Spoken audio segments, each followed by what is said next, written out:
5 seconds to go. The credit movement in this country started in 1904 and it had its own difficulties since the last several decades. The main problem regarding cooperative credit has been that it has been untimely and inadequate. In 1904, the Cooperative Societies Act was passed, which was later amended in 1914.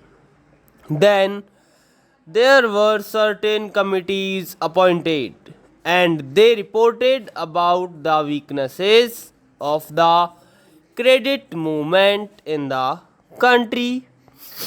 In 1919, this subject of cooperation was transferred to the states, after which several states passed cooperative acts of their own. Thereafter, in 1929, the Royal Commission made certain inquiries about cooperation and the credit movement and made certain recommendations, and till 1950 or 1951 there was very little improvement in the field of cooperation. In 1951, survey committee which brought out its report in 1954, that committee came to the conclusion that only 3% of the credit required by the agriculturists in the country was being met by the cooperatives, and it made certain suggestions. It suggested that there should be an integrated credit structure in the country and said that there should be share participation by the government in the cooperative societies. It suggested that the government should take shares in the cooperative societies so that the cooperative movement can get strength through government participation. The second recommendation made by the Rural Credit Survey Committee was that there should be linking of credit with marketing, processing, consumers, storage, and all other fields of activity so that credit will develop marketing, consumption, processing, etc. Yet another recommendation was that there should be a training program for the non officials. The fourth recommendation and the most salient one was that there should be a three-tier structure of credit. There should be cooperative societies at the lower level. Then there should be district banks and then the apex banks, and that all the three should be interlinked. These recommendations were accepted by the Government of India.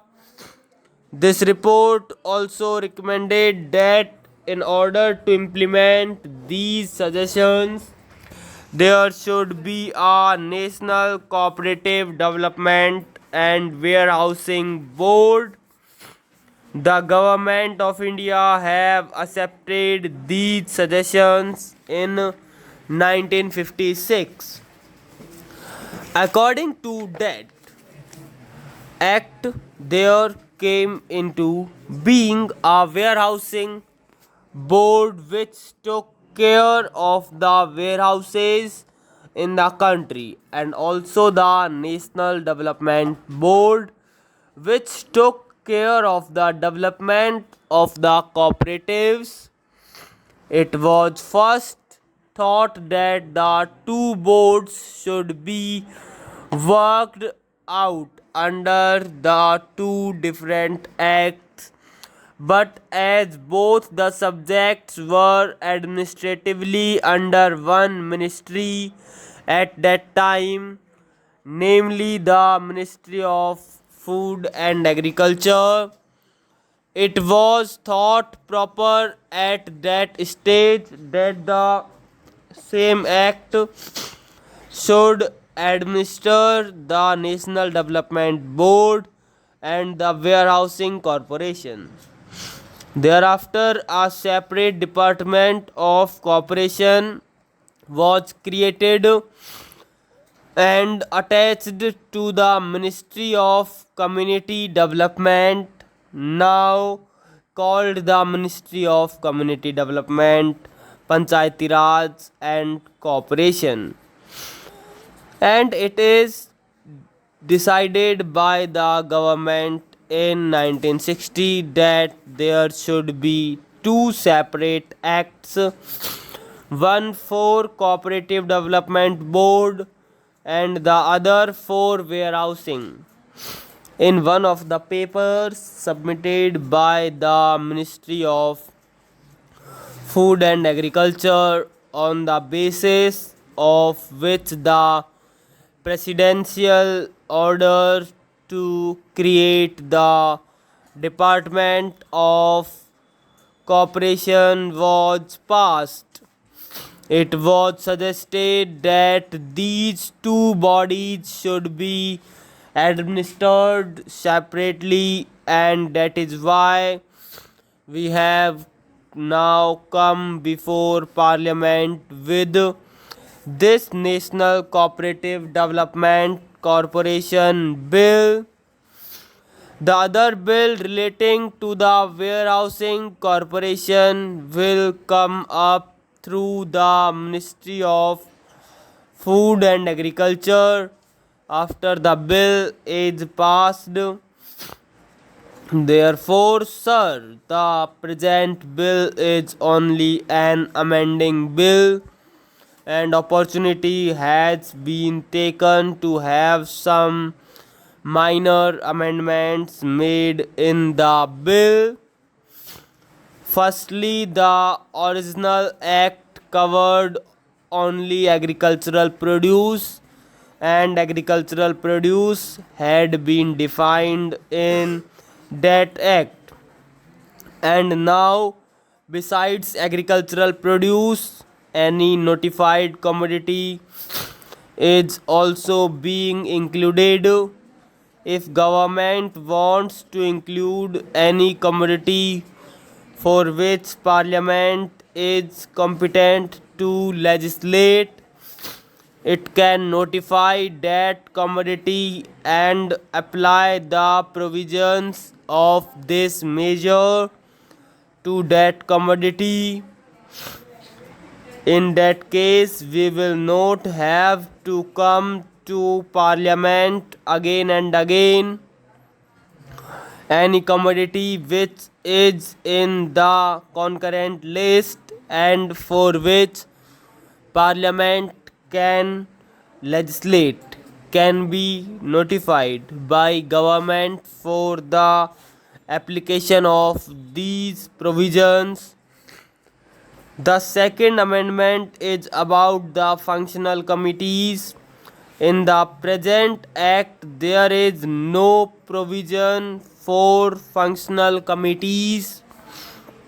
Now, this corporation has to deal with credit, processing, marketing, consumers, and all these types of items in order to boost up the cooperative movement. We found that there was a lacuna, and therefore we have suggested a provision to have functional committees.